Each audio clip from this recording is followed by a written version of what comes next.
I was so thankful for the fast response. And I would say probably in 3 minutes, our timing would have been a little quicker, and I would have been there a little earlier. I'd have probably been one of them. These were the gut-wrenching words from a man who had just witnessed a nightmare come to life in the small town of Sebring, Florida. Just moments away from being the sixth victim, he narrowly escaped the chaos and bloodshed that would soon be known as one of the most horrific crimes this town had ever seen. The police would later describe the crime as devastating and unthinkable, and not just because of the sheer violence, but because of the twisted reason behind it. So how did it all unfold? What could have driven someone to commit such horrific bloodshed? Now that we've gathered the official reports and witness statements, we're going to dive deep, unpacking the details of how and why this tragedy happened, and most importantly, honoring the 5 beautiful lives lost forever. For starters, let's take a trip back in time, way back to a quiet Wednesday in late January, the 23rd to be exact. It was 2019, and Sebring, Florida was just going about its usual routine. People were settling into the new year, getting back to work, and handling business as usual. Nothing seemed out of the ordinary, especially not at the SunTrust Bank, where 4 employees were doing what they always did, handling transactions, assisting customers, and going through another workday in their small, peaceful town. Now, Sebring isn't the kind of place where crime is on everyone's mind. It's a quiet, close-knit town nestled in Highlands County, where only about 10,000 people live.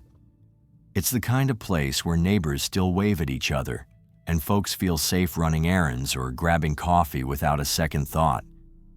The thought of a violent crime happening in broad daylight? Well, that was something you'd only hear about in the news, not in a place like this.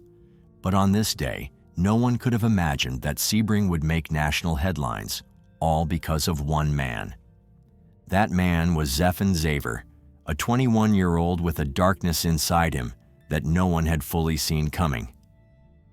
As the clock hit about 12:30 p.m., Zephan walked into the bank. He wasn't there to ask about his balance or to do any regular banking. Instead, he was wearing a ballistic vest under his sweatshirt, clearly with one purpose in mind. Without warning, he pulled out a gun and aimed it at a bank teller, ordering her and everyone else in the bank to gather against the wall. In this kind of situation, the employees and customers had no choice but to obey, making Zephan now in control. He then told the teller to lock the doors, trapping everyone inside.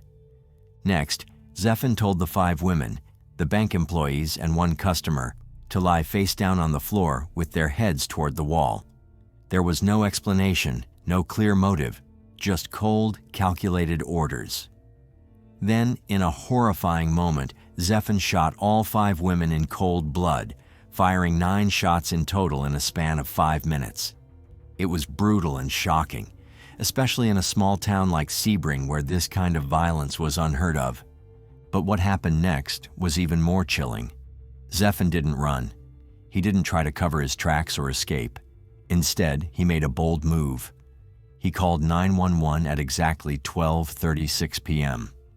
He told the operator that he had just shot 5 people, and just when you thought it couldn't get worse, he walked back to the victims' bodies and fired 2 more shots at them.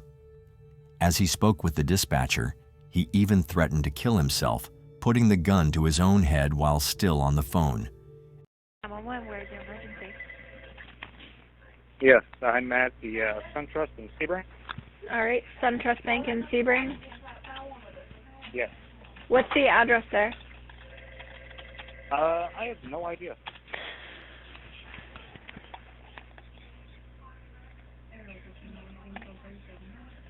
Is it going to be 1901 US 27 South? Maybe. Yes. And what's going on there? Sir, what's going on? What? Sir, what's going on at the SunTrust Bank in Sebring? I just killed 5 people. Well, technically about to be 6. Can you repeat that? I killed 5 You just people killed 5 and people? shot the people. Yes. If you didn't think I could do it, but Why did you do that? yeah. I honestly don't know. Sir, what did you kill them with? 9mm. A 9mm? Yep. Where are they? Lying up against the wall, like I told them to. They're lying up against the wall like you told them to? Yep. Okay. Why did you do this? I don't know. I thought that I could. I've wanted to ever since I remember. You wanted to do it? Yep, and here we are. Do you know them? What? Do you know those people? Nope. Where is your gun right now? In my hand. What are you wearing? And where are you? In the lobby, wearing a gray sweatshirt, and I'm getting ready to kill myself too. You're getting ready to kill yourself too? Why are you going to do this, sir? Because I've thought about killing people ever since. Why? Young, Can you please explain it to me? I don't know. You don't Here know I why am. you're going to do it? I've wanted to die since I was 9. I wanted to kill since I was 11. Here we are. Why? So, What is your name? not important. You can find it on my body. What is your name? You can find it on my body. I'm sorry, I can't understand you. Can you say your name again? You can find it on my body. It's on your bike? Where is your bike? My body. Your body? Why is that? We've got units responding, okay? They'll be there as soon as they can, okay? Just stay in your vehicle. Why are they going to be able to find it on your body? Because I won't be allowed to tell them my name. Can you put the gun down? No, I cannot. We have people coming to help you. Can you put the gun down? There's no help. Why is there no help? Because What's going on? We've got people going to help you, okay? What happened? Okay. Can you please stay on the line with me, sir. What is your name? you can find it on my body. Please, sir, can you stay on the line with me? We're No, going to get you help. I don't want help. Can you please stay on the line with me? We're going to get you help. What happened to you that you wanted to kill yourself since you were 9? Something broke. Nothing fixed it. What broke? I don't know. What happened when you were 9 years old? I don't know. You're not sure what happened? Were you living here in Sebring? No, it was not. Where were you living? Hold on. Where were you living? We want to help you. I really want to help you. Help. But you don't understand. If I don't want help, I really want to help you, sir. I really want to help you. And I don't want anything to happen, okay? As chilling as this sounds, the fact that Zephan was so calm while confessing what he did is just incredibly disturbing. And to make it even worse, the fact that he fired again while on the phone, still speaking so calmly, is absolutely bone-chilling. It's like he felt no remorse, no fear, just pure coldness. While the call was still on the line, Victor Sparks, the man you see in that video in the intro, had just arrived at the bank with his wife, Deanna, around 12:35 p.m. They had planned to make a deposit, just a normal errand. But when Victor approached the bank's north side doors, he noticed that the doors were locked. He peered through the front glass doors, but it was dark inside, and he couldn't see anything. Thinking maybe the doors were just stuck, he tried again, only to find they were still locked. When he peered through the glass doors for the second time, he saw something that made his heart stop. A row of 4 to 5 people lying face down on the floor, with a figure walking behind them. It didn't take much for Victor to realize something was terribly wrong. He immediately turned to walk back to his vehicle, but as he did, he heard 2 loud bangs, the unmistakable sound of gunshots. He immediately called the police to report what he had witnessed, but by then the damage was done. Well, when I walked up to the bank, I tried to open the door, and it was locked. And I thought, well, this is strange. And I leaned up and I shaded my eyes, and I saw at that time 4 to 5 people laying on the far side of the lobby. There was an individual walking behind them. The victims of this horrific crime were later identified as Deborah Cook, age 54, an employee; Marisol Lopez, age 55, another employee; Jessica Montague, age 31, an employee; Cynthia Watson, age 65, a customer; and Anna Pignon Williams, age 37, an employee. All 5 of them had families waiting for them to return home that day. They had plans that would never come to be. And what's even more heartbreaking is that none of these women knew Zephan Xaver or had any prior contact with him. It all came out of nowhere, and as shocking as it may be, there was one lone survivor, Benjamin Wysakowski, a bank employee. Benjamin, who worked as a teller at the SunTrust Bank, was on his lunch break when he went to grab a quick meal at Checkers. Upon returning to the bank, he greeted a regular customer, Larry Smith, before heading to the break room, which is tucked at the back of the bank. He started eating his lunch and watching some YouTube videos on his phone. But everything changed when, about 30 minutes later, he heard 2 loud bangs. At first, Benjamin thought they might be fireworks, but it quickly hit him. They were gunshots. He glanced at the security monitor briefly, but didn't see anything alarming, as the screen rotates between different cameras, and the incident wasn't showing at that moment. Just as he was still scanning the monitor, another round of gunshots rang out. That's when Benjamin knew something was terribly wrong. He quickly exited the building through the rear door, leaving his phone behind. With no way to contact anyone, he sprinted through a wooded area behind the SunTrust Bank and ran to the nearest house. The first house he reached didn't help, but he made it to the second one on Tubbs Road, where the residents called the police for him.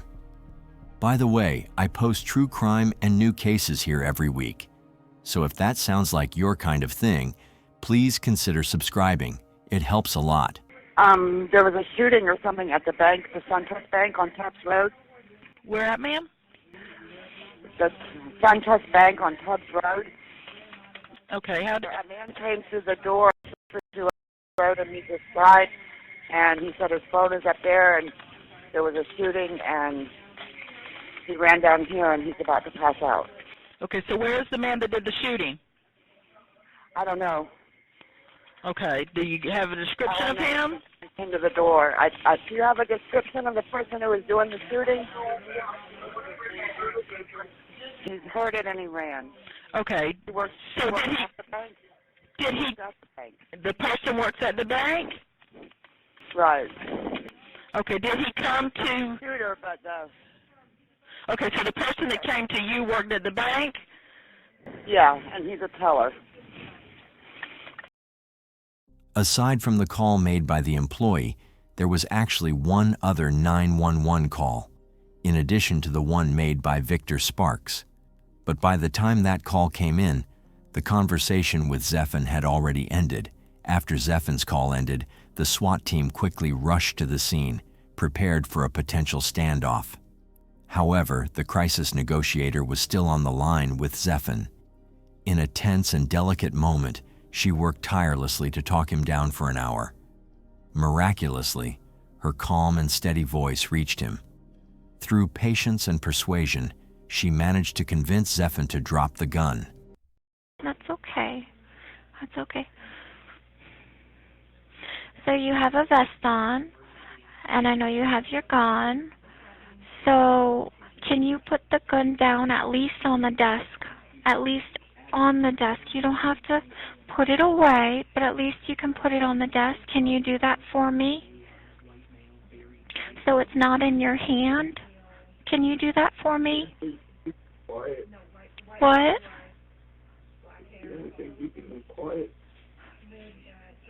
I can't understand you. Can you talk a little bit louder? The only thing, keeping them quiet. I can only hear something about keeping quiet. It keeps them quiet. Oh, it keeps the voices quiet. Oh, I understand. Okay. So having the gun in your hand keeps the voices quiet? No, that's my head. Oh, having the gun to your head keeps the voices quiet. Okay. At this point, they had been talking for almost 40 minutes. She continued speaking to him, keeping him calm, until the SWAT team finally arrived and was able to take him into custody.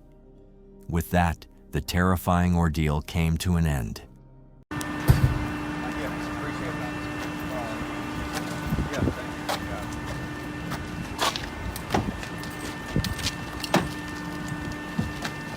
By this time, the news about the crime had already spread like wildfire, and people couldn't stop talking.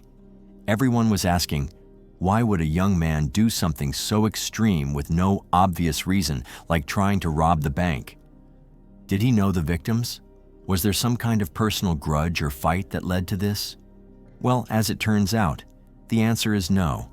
While Zeffin did make a transaction at the bank just 4 days before the shooting, withdrawing $600, there's no evidence that he knew the victims. In fact, during a call with the crisis negotiator, Zeffin even mentioned that he was treated well by the employee at the bank. So, he wasn't there for a robbery, and there was no hidden motive behind his actions. He was just a young man with a troubled past, and that leaves us with one lingering question. Could this have been prevented? Born on the 2nd of April, 1997, Zeffin told authorities he was originally from Plymouth, Indiana, but had only been in Sebring for less than a year. He described himself as the child of divorced parents, a fact he believed shaped him in ways he couldn't fully explain. On top of that, school was never his strong suit. He attended classes in both Plymouth and Bremen, Indiana, but never made it to graduation. His struggles with behavior and mental health derailed any chance of finishing high school. According to police reports, when Zeffin was around 15, he climbed onto the roof of his father's house and harmed himself. That was his first trip to a psychiatric hospital, but his battle with darkness had started years before that.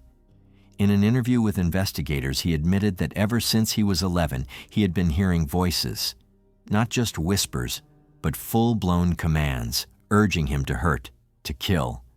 And this wasn't the first time he had obeyed them. Back in high school, Zeffin once attacked a student completely unprovoked. That assault got him admitted to a psychiatric hospital, but only for a week. Apparently, he never told the doctors about the voices.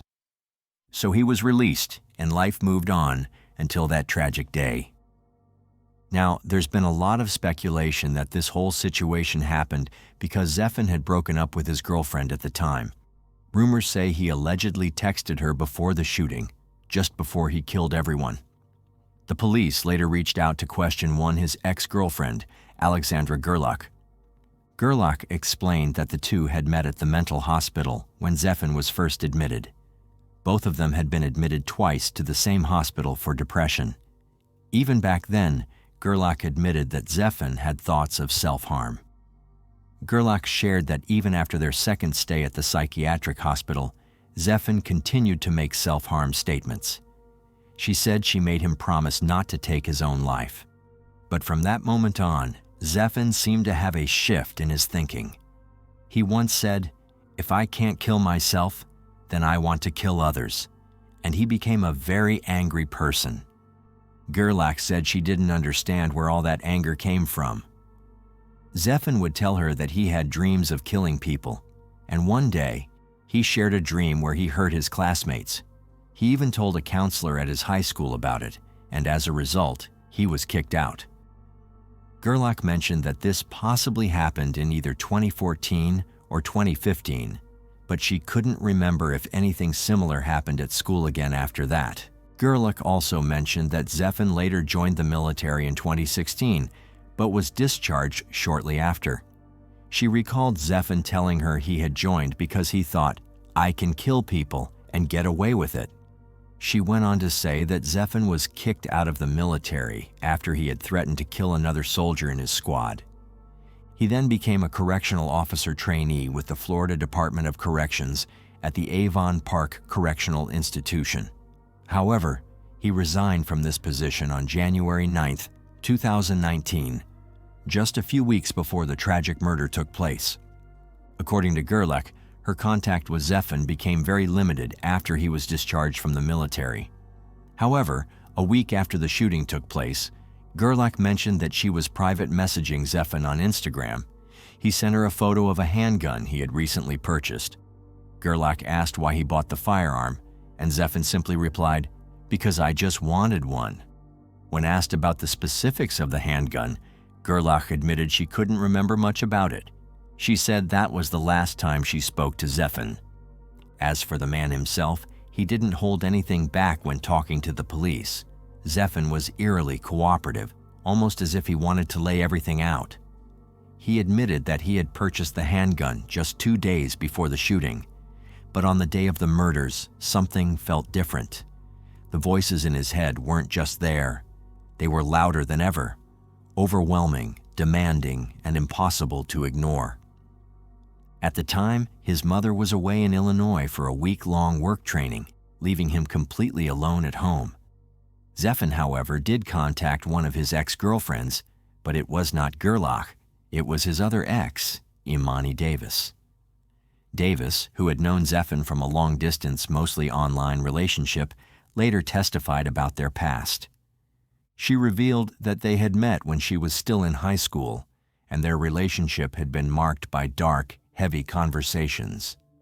They had talked about attempting self-harm together, diving deep into discussions of death and despair. They would spend hours, sometimes even days, on the phone, wrapped up in these troubling topics.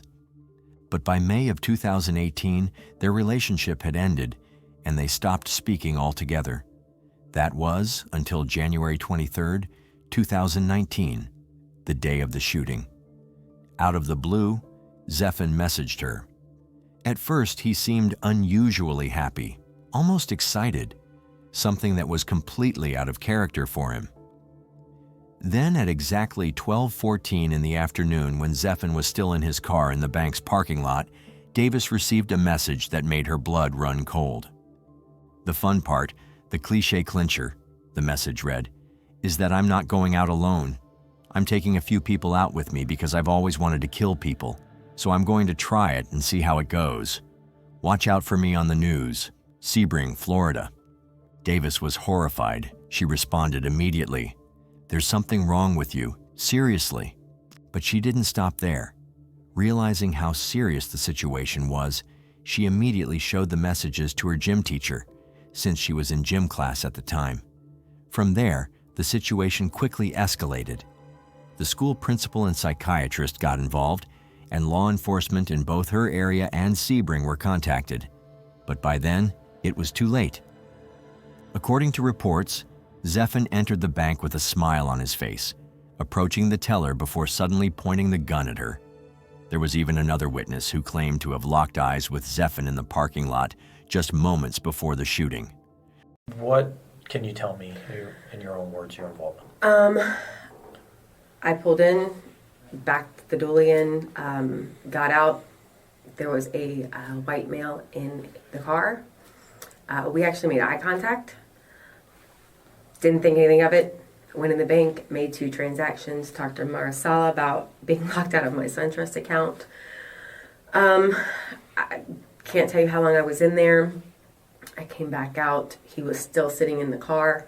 We made eye contact again. Kind of thought it was a little weird he was sitting there still. Went about my business, went to McDonald's, went back to work, got on Facebook, and realized that this had happened. And I actually described him to my boss. Okay. When the case went to trial, Zeffin faced 5 counts of first-degree murder. In March 2023, he pleaded guilty to all charges. The prosecution pushed for the death penalty, and in June 2024, the jury recommended it by a vote of 9-3. On December 16, 2024, Zeffin was sentenced to death. Judge Angela Cowden highlighted the premeditated nature of his actions and the deep impact on the victims' families and the community. We, the jury, find by a vote of 9-3 that Zeffin Allen Xavier should be sentenced to death. It's the verdict the state attorney's office pushed for, with support from the families of Cynthia Watson, Jessica Montague, Marisol Lopez, Deborah Cook, and Anna Pignon-Williams. The loss of these 5 lives left a lasting scar on their families. Marisol Lopez's daughter, for example, spoke out about the deep void left in her life. It was actually Lopez who was the first to face Zeffin's gun when he entered the bank. Despite the tragic circumstances, she was remembered for always bringing positivity to those around her. Marisol, a mother of 2 young children, will forever be missed by her family and everyone who knew her. Then there was Anna Pignon-Williams, a 38-year-old mother of 7. Just like Marisol, Anna was a dedicated employee at the bank and loved her job. Her devotion to her children and her work made her a strong and resilient figure. The grief her family felt from her sudden loss was profound, and the community around Sebring mourned alongside them. Jessica Montague, 31, also worked as a teller at SunTrust Bank. A loving mother to 5 children and a wife to her husband, Jermaine, Jessica had been planning to celebrate her wedding anniversary just days before the shooting. The couple's 3-year-old child was left without a mother, a loss too great for words. A friend described Jessica as a woman full of life, someone who could always be counted on to brighten up a room. And it's no doubt that her untimely death shattered her family and left a void that could never be filled. Deborah Cook, 54, was another victim. A native of California, she had been married to her husband, Michael, since 1984. Deborah had worked at the bank for many years, where she was known for her dedication and kindness. She is survived by her 2 sons, a granddaughter, a grandson, and a daughter-in-law, all of whom carry on her memory. Her family remembers her as a loving and supportive woman who had a heart of gold. Lastly, there was Cynthia Watson, 65, who was a customer at the bank that day. Cynthia had recently married her longtime partner, Tony Watson, just weeks before the shooting. They had been together for 5 years before tying the knot on January 3, 2019. Living in Venus, Florida with their pets, including 2 Shih Tzus, chickens, and goats, Cynthia was remembered by friends as a passionate animal lover. Now, the reason we mentioned that this tragedy truly caught everyone off guard is because, on the outside, Zeffin seemed like someone who was perfectly ordinary. Nothing about him gave off the vibe of a person capable of such violence.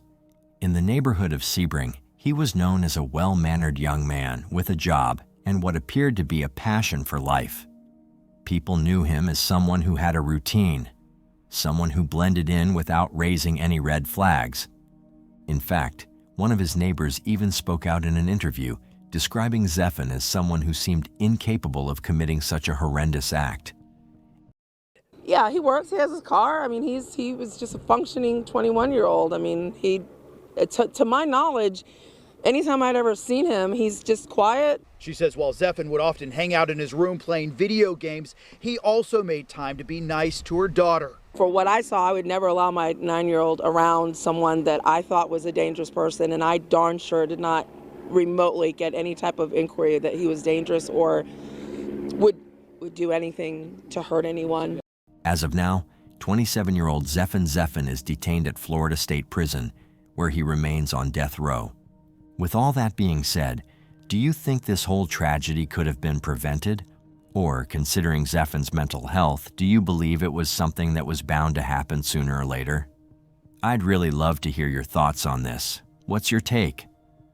If you like the way we create these videos and you want to help bring more cases like this to light, hit that like button and subscribe for more deep dives. Thank you once again for watching.